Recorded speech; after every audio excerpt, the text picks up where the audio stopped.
Good morning to all of you friends. मैं राहुल कुमार, आपका अपना मेंटर, एक बार फिर से स्वागत करता हूं अपने YouTube channel career mentors point में। तो दोस्तों, आज की इस वीडियो में हम लोग बात करने वाले हैं मार्च मंथ के करंट अफेयर्स की। जैसा कि आपको मालूम है, जो प्रीवियस मंथ्स है हमारा मार्च, और मार्च मंथ में मैंने एक वीडियो अपलोड की थी जो हाफ मंथली करंट अफेयर्स थी, जिसमें हम लोगों ने जो डिस्कस किया था वो 1 मार्च से लेके 15 मार्च तक के क्वेश्चंस और MCQ फॉर्मेट में डिस्कस किए थे। और आज जो हम लोग डिस्कस करने वाले हैं इस हाफ मंथली करंट अफेयर्स में, ये आपकी मार्च मंथ की सीरीज़ 2 है।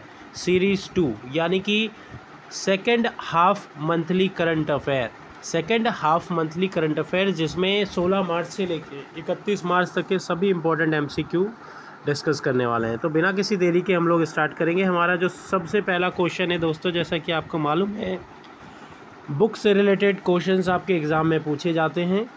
Who released a book Battle Ready for 21st century. हाल ही में पुस्तक battle Ready for 21st century, इसकी बात की जा रही है, ये किसके द्वारा लॉन्च की गई थी या किसके द्वारा रिलीज़ की गई थी। तो वो कौन है जिसके द्वारा ये रिलीज़ की गई। तो दोस्तों, अगर हम लोग बात करते हैं ये बुक किसके द्वारा रिलीज़ की गई, तो उनका नाम है, आप देख पा रहेंगे, ऑप्शन ए यानी कि जनरल बिपिन रावत, जनरल बिपिन रावत। और अगर हम इनकी बुक की बात करें तो आप ये देख पा रहे होंगे AK सिंह और नरेंद्र कुमार के द्वारा ये बुक लिखी गई है। बुक लिखने की बात करेंगे, एडिटेड की बात करेंगे, तो देखो इनसे रिलेटेड जो इम्पोर्टेंट फैक्ट है वो क्या है। इस पुस्तक को लेफ्टिनेंट जनरल AK सिंह और ब्रिगेडियर नरेंद्र कुमार के द्वारा संपादित किया गया है, यानी इनके द्वारा इसे लिखा गया है। पुस्तक में जो डिस्कस किया गया है वो भविष्य के संघर्षों की रणनीति प्रबंधक के लिए वैचारिक ढांचे के रूप में इसे पूरा करती है। दूसरा क्वेश्चन है आपके एग्ज़ाम के पॉइंट ऑफ व्यू से, हाल ही में ग्लोबल रिसाइकिल डे कब मनाया गया। हाल ही में ग्लोबल रिसाइकिल डे कब मनाया गया।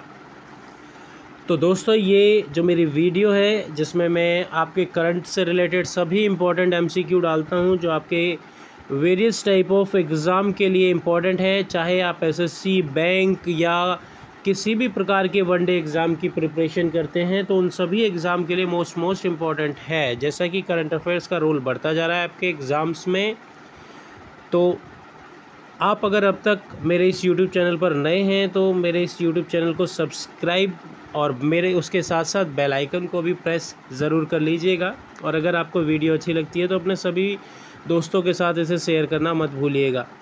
हम यहाँ पे टॉप 50 क्वेश्चंस डिस्कस करते हैं, या अगर हम लोग बात करें 40 से लेके 50 क्वेश्चंस के बीच में डिस्कस करते हैं, जो एक महीने के इम्पोर्टेंट क्वेश्चंस होते हैं, जिसमें हम लोग डेज़, बुक्स एंड अपॉइंटमेंट्स, ये सारी चीज़ें डिस्कस करते हैं। वैश्विक पुनरावर्तन दिवस, या जिसे ग्लोबल रिसाइकल डे की बात करते हैं, तो हर वर्ष ये 18 मार्च को सेलिब्रेट किया जाता है, एवरी ईयर इन 18 मार्च।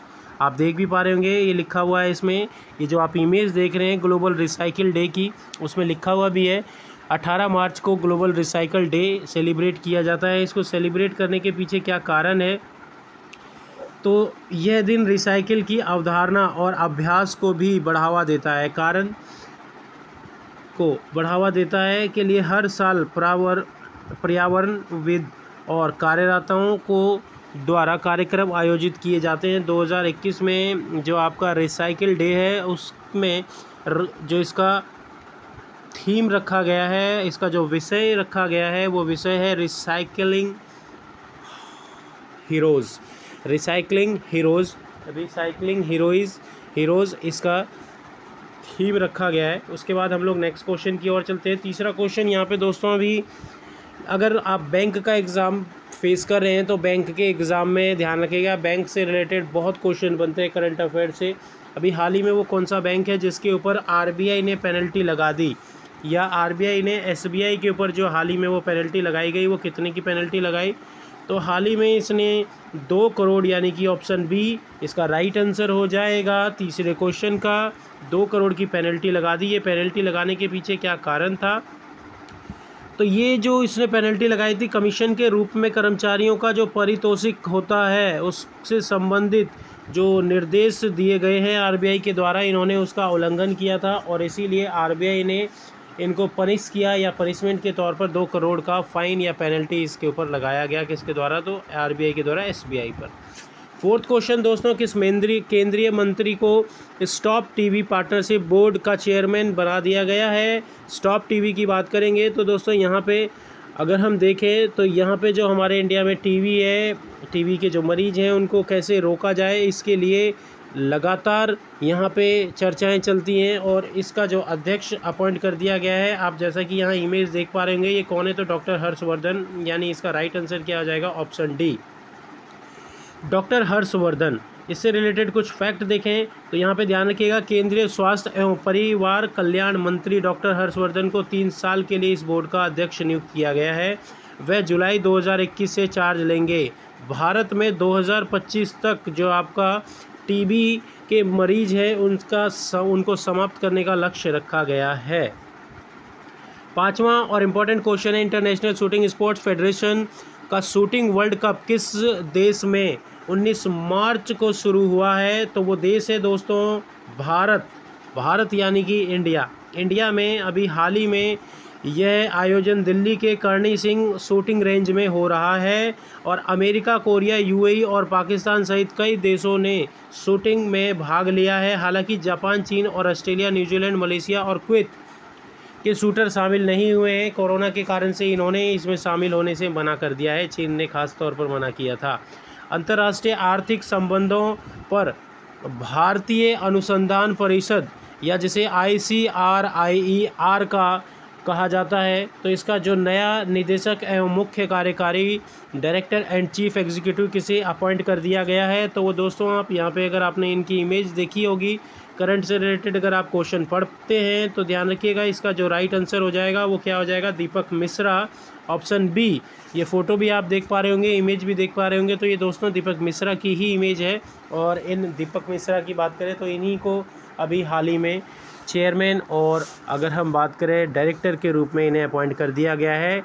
तो दीपक मिश्रा की बात करें तो दीपक मिश्रा विश्व बैंक के इकोनॉमिक के रूप में यहाँ पे अपॉइंट किए जा चुके हैं, या पहले विश्व बैंक में दीपक मिश्रा को ये जिम्मेदारी दी गई थी, वह रजत कठुरिया की जगह लेंगे।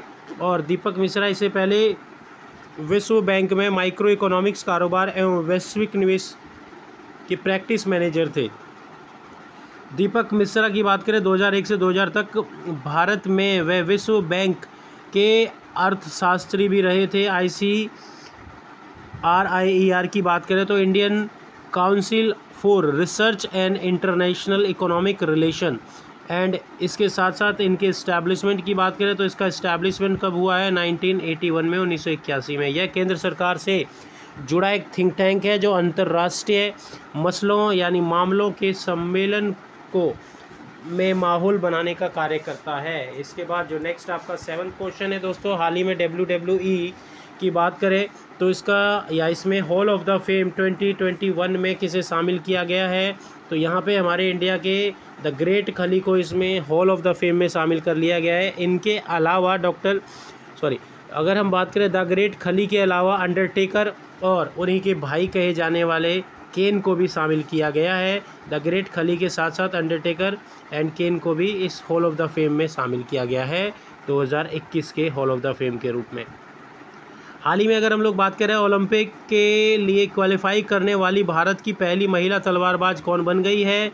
तो अगर हम बात करेंगे CA भवानी देवी की, तो CA भवानी देवी जो है इसका राइट आंसर आपका क्या हो जाएगा? तो CA Bhavani Devi, option A. तो CA भवानी देवी से रिलेटेड कुछ फैक्ट देख लेते हैं। तो CA भवानी देवी ने जुलाई 2021 में होने वाले टोक्यो ओलंपिक के लिए क्वालिफाई किया है। उनका पूरा नाम यहाँ पे आप देख रहे हैं, चांडाल वादा आनंद सुंदर रमन भवानी देवी है। अब वह टोक्यो ओलंपिक में भाग लेंगी जो 23 जुलाई 2021 से होने वाला है और 8 अगस्त तक चलने वाला है। केंद्रीय खेल मंत्री किरण रिजिजू ने ओलंपिक के लिए क्वालिफाई करने पर भवानी को शुभकामनाएं दी और बधाई दी। इसके बाद नेक्स्ट 9th क्वेश्चन पूछा गया है कि सिप्री की रिपोर्ट के अनुसार वर्ष 2016 से 2020 के बीच हथियारों का सबसे बड़ा निर्यातक देश कौन सा है, वो देश कौन है जिसने जो सबसे बड़ा एक्सपोर्टर है।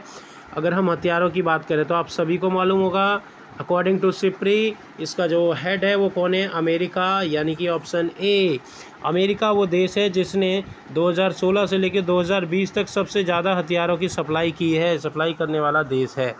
रैंक की बात करेंगे तो मैंने आपके सामने यहाँ पर रैंक कुछ रखी हुई है। पहले रैंक पे है आपका यूएसए, दूसरे पे रूस, तीसरे पे फ्रांस, चौथे पे जर्मनी। ये वो 4 देश हैं। और 5वें की बात करें तो चीन। ये वो 5 देश हैं जो हथियारों के एक्सपोर्ट के मामले में उनकी पोजीशन। और अगर हम भारत की बात करें तो भारत 24th पोजीशन पे है, जिसने हथियारों के मामले में 0.24 से लेके 0.1% तक का हथियारों की सप्लाई की गई है। हथियारों का आयात के टॉप 5 देश और हिस्से की बात की जाए, वो कौन से टॉप 5 देश हैं जिन्होंने 2020 तक जो आयात के मामले में वो कौन है जिसने सबसे ज़्यादा किया है, इंपोर्ट किया है। तो इसमें दोस्तों सबसे ज़्यादा की बात करेंगे तो सऊदी अरब ने सबसे ज़्यादा हथियार खरीदे हैं। उसके बाद भारत दूसरे नंबर पे है जिसने सबसे ज़्यादा हथियार खरीदे हैं।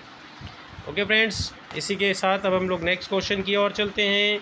10वां क्वेश्चन आप सबके सामने है कि हाल ही में इंडियन आर्मी के नए DGMO यानी जिसे हम लोग director general of military operation के नाम से जानते हैं, किसे अपॉइंट किया गया है। तो यहाँ पे लेफ्टिनेंट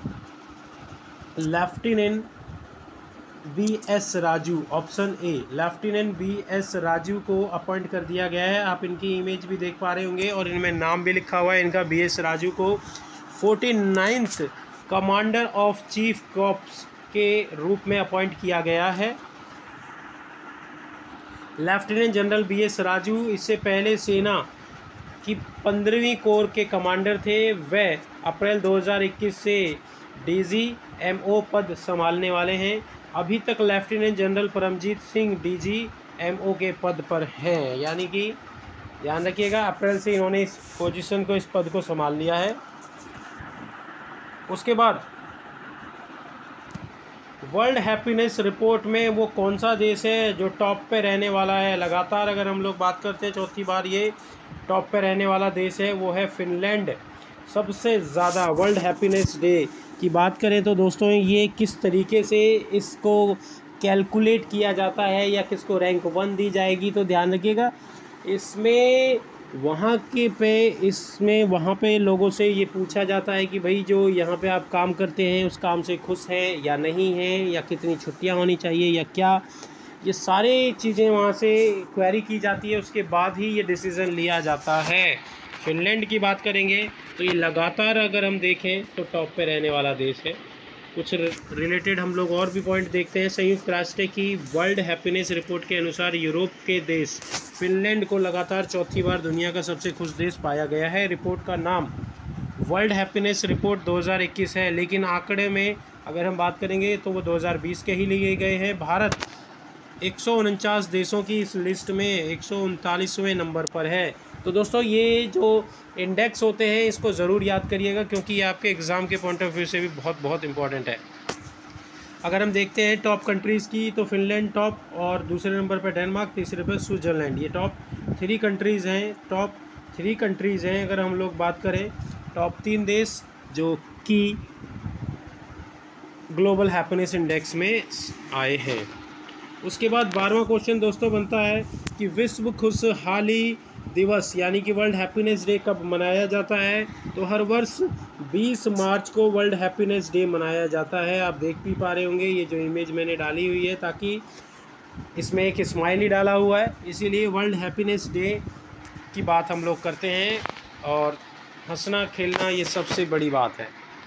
संयुक्त राष्ट्र यानी UN द्वारा दुनिया के लोगों को जीवन में खुशी के महत्व को स्वीकार करने के लिए यह दिन मनाया जाता है। संयुक्त राष्ट्र महासभा ने 12 जुलाई 2012 को एक प्रस्ताव में 20 मार्च को अंतर्राष्ट्रीय खुशी के दिन के रूप में घोषित किया गया। वर्ष 2021 की थीम है happiness for all forever, happiness for all forever.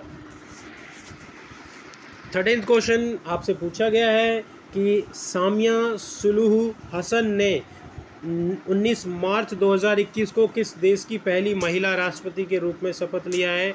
और अगर हम लोग देखें इससे रिलेटेड इम्पोर्टेंट फैक्ट, तो ये तंजानिया देश की राष्ट्रपति बन गई है। तंजानिया देश की राष्ट्रपति प्रेसिडेंट अपॉइंट कर ली गई हैं। तो तंजानिया के जो पहले पूर्व राष्ट्रपति थे जॉन मैगुफुली, जिनका हृदय की गति रुकने के कारण जिनकी डेथ हो गई है, और इन्हीं की जगह पे अगर हम बात करेंगे तो इन्हें अपॉइंट किया गया है एज ए प्रेसिडेंट तंजानिया का। तंजानिया से संबंधित कुछ फैक्ट देखें तो ये अफ्रीका की एक कंट्री है। तंजानिया की राजधानी क्या है दोस्तों? तो डोडोमा तंजानिया की राजधानी है। तंजानिया की करेंसी क्या है? तो शिलिंग। इसी के साथ नेक्स्ट, विश्व जल दिवस कब मनाया जाता है? तो प्रतिवर्ष विश्व जल दिवस 22 मार्च को सेलिब्रेट किया जाता है। 22 मार्च को विश्व जल दिवस के रूप में सेलिब्रेट किया जाता है। पानी हमारे जीवन का एक अहम पार्ट है, जल ही जीवन है, हम ऐसे ही नहीं बोलते। इसीलिए हम हर 22 मार्च को हर वर्ष विश्व जल दिवस के रूप में सेलिब्रेट करते हैं। विश्व जल दिवस एक मुख्य केंद्र 2030 तक सभी के लिए सतत विकास का लक्ष्य और पानी और स्वच्छता की उपलब्धि कराने की एक बात रखी गई है। विश्व जल दिवस की इस बार की जो थीम है वो है वैल्यू इन वाटर, पानी का मूल्य। इसके बाद 15 क्वेश्चंस की बात करते हैं। तो 67वें राष्ट्रीय पुरस्कार नेशनल फिल्म अवार्ड में सर्वश्रेष्ठ अभिनेता का पुरस्कार किसे दिया गया है? तो अगर हम बात करते हैं सर्वश्रेष्ठ अभिनेता का जो पुरस्कार दिया गया है, इसमें ऑप्शन दिख रहे होंगे आपको, सुशांत सिंह राजपूत और धनुष, मनोज वाजपेयी और सुशांत सिंह राजपूत, मनोज वाजपेयी और धनुष, या अक्षय कुमार और राजकुमार राव। तो अभी अगर हम बात करते हैं 67वें नेशनल अवार्ड फिल्म अवार्ड में मनोज वाजपेयी और धनुष को उनकी एक्टिंग के तौर पर यहाँ पे 67वें राष्ट्रीय पुरस्कार की घोषणा की गई है। और हालांकि इस अवार्ड की घोषणा पिछले साल 3 मई को होनी थी, लेकिन कोविड के कारण इसके ऊपर रोक लग गया था और इसीलिए अब इसको घोषित किया गया 22 मार्च 2021 को। यह award director of film festival की तरफ से दिया जाता है। यह award director of film festival की तरफ से दिया जाता है। यह संस्था सूचना एवं प्रसार मंत्रालय के अंतर्गत काम करती है। अवार्ड पारंपरिक रूप से राष्ट्रपति देते हैं। 66वें राष्ट्रीय फिल्म पुरस्कार उपराष्ट्रपति वेंकैया नायडू ने दिया था। और हालांकि राष्ट्रपति रामनाथ कोविंद विजेता के साथ चाय के दौरान मौजूद थे। कंगना रनौत को फिल्म मणिकर्णिका और पंगा के लिए बेस्ट एक्ट्रेस का अवार्ड दिया गया है। बेस्ट एक्ट्रेस का अवार्ड कंगना रनौत को मिल गया है। और बेस्ट एक्टर की बात की जाए तो बेस्ट एक्टर में हम लोगों ने देख लिया वो कौन है, तो वो है धनुष। और धनुष के साथ वो कौन है दूसरे पार्टनर? तो धनुष के साथ दूसरे पार्टनर ध्यान रखिएगा मनोज वाजपेयी, जो इनकी हाल ही में भोसले एपिसोड आई थी जिसके कारण ये बहुत ज़्यादा चर्चा में रहे थे। उसके बाद 16 क्वेश्चन की बात करें तो ऑल इंडिया बैडमिंटन चैंपियनशिप का महिला एकल खिताब किस खिलाड़ी ने जीत लिया है? तो नोजोमी ओकुहारा ऑप्शन बी, जिन्होंने ऑल इंग्लैंड बैडमिंटन चैंपियनशिप का खिताब अपने नाम किया है। और इंग्लैंड के बर्मिंघम में आयोजित टूर्नामेंट में जापान की नोजोमी ओकुहारा ने 21 मार्च को यह जीत हासिल की है। ऑल इंडिया बैडमिंटन चैंपियन का पुरुष एकल खिताब किस खिलाड़ी ने जीत लिया है? और तो वो लीजी जिया। तो हम लोग यहाँ पे ये फीमेल की बात कर रहे थे, महिला की, और पुरुष में ये पुरस्कार जीतने वाले कौन है? तो लीजी जिया। ये ध्यान रखिएगा, अगर हम बात करेंगे पुरुष में तो लीजी जिया, पर महिला में बात करेंगे तो नोजोमी ओकुहारा। इंग्लैंड का ये जो अवार्ड किया गया है उसमें।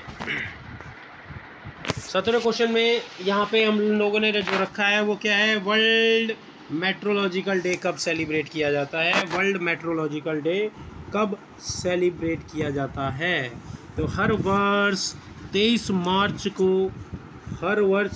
मार्च को वर्ल्ड मेट्रोलॉजिकल दिवस के रूप में मनाया जाता है। वाटर और क्लाइमेट चेंज, मौसम परिवर्तन को ही के रूप में ही वर्ल्ड मेट्रोलॉजिकल डे मनाया जाता है। वर्ल्ड मेट्रोलॉजिकल डे सेलिब्रेट किया जाता है। इसके बाद विश्व मौसम विज्ञान दिवस को मनाए जाने का मुख्य उद्देश्य है मौसम में लगातार हो रहे परिवर्तन या बदलाव के लिए लोगों को जागरूक करना हो। और इस बार की 2021 की जो थीम है ओशियन क्लाइमेट एंड वाटर, समुद्र क्लाइमेट एंड वाटर, महासागर जलवायु और मौसम। अगर हम वर्ल्ड मेट्रोलॉजिकल ऑर्गेनाइजेशन की बात करेंगे तो इसके अध्यक्ष कौन है? पैट्री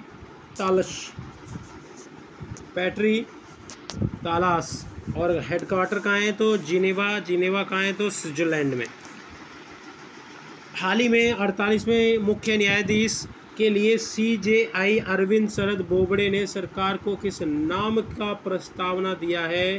तो जो सबसे सीनियर एडवोकेट, जो सबसे सीनियर जस्टिस बचते हैं वो कौन है? तो जस्टिस NV रमन, और इसीलिए इनका नाम रिकमेंड किया गया है।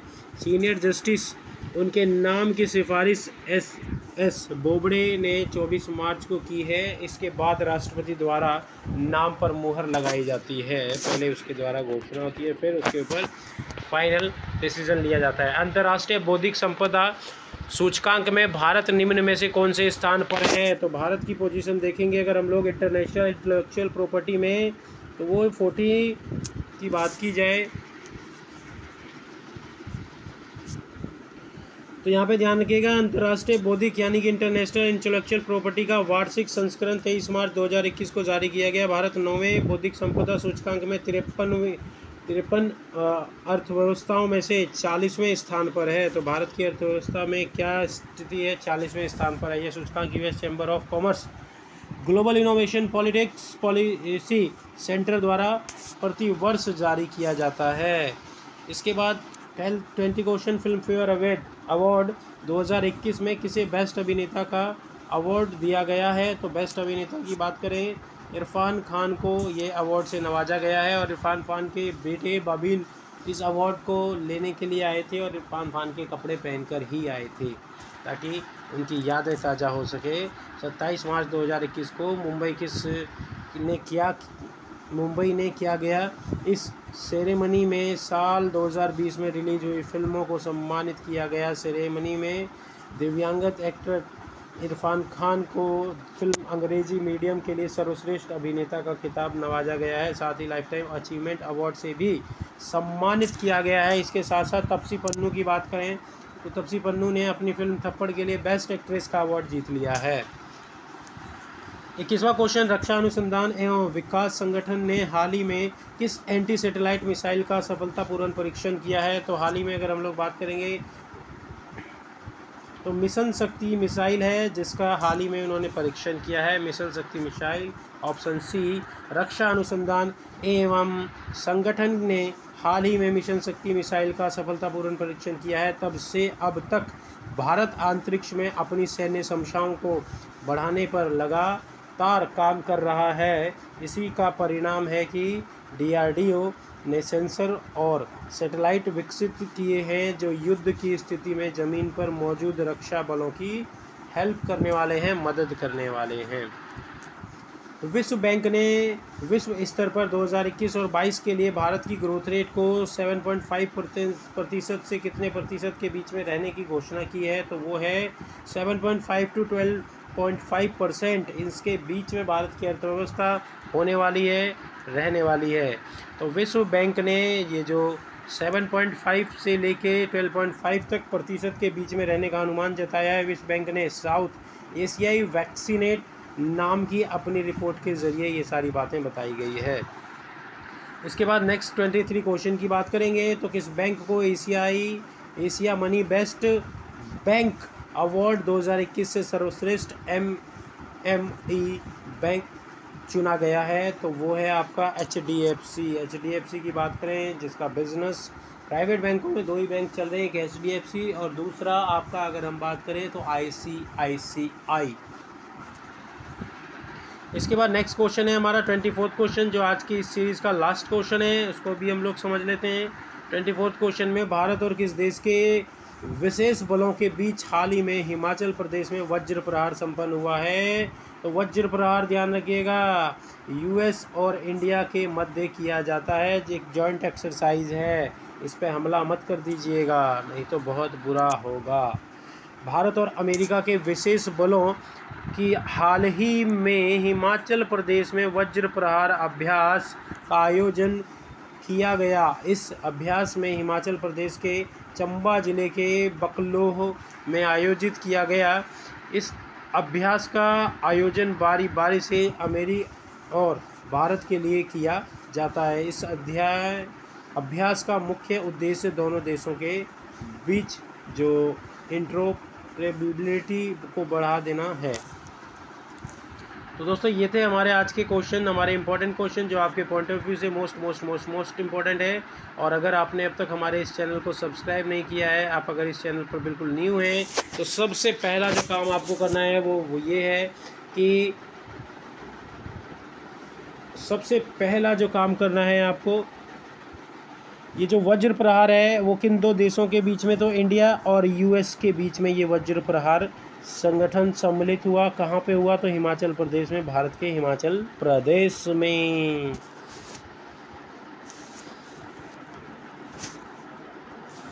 इसके बाद नेक्स्ट जो हमारा ये क्वेश्चन था, यानी कि नेक्स्ट हम लोग सीरीज़ लेकर आएंगे और वो होगी हमारी अप्रैल मंथ की। दोस्तों अगर आपको ये वीडियो पसंद आती है तो इसे लाइक, शेयर और सब्सक्राइब करना मत भूलिएगा। तो दोस्तों बिना किसी देरी के हम लोग बाय करते हैं और नेक्स्ट वीडियो हम लोग बहुत जल्द बनाने वाले हैं। बाय।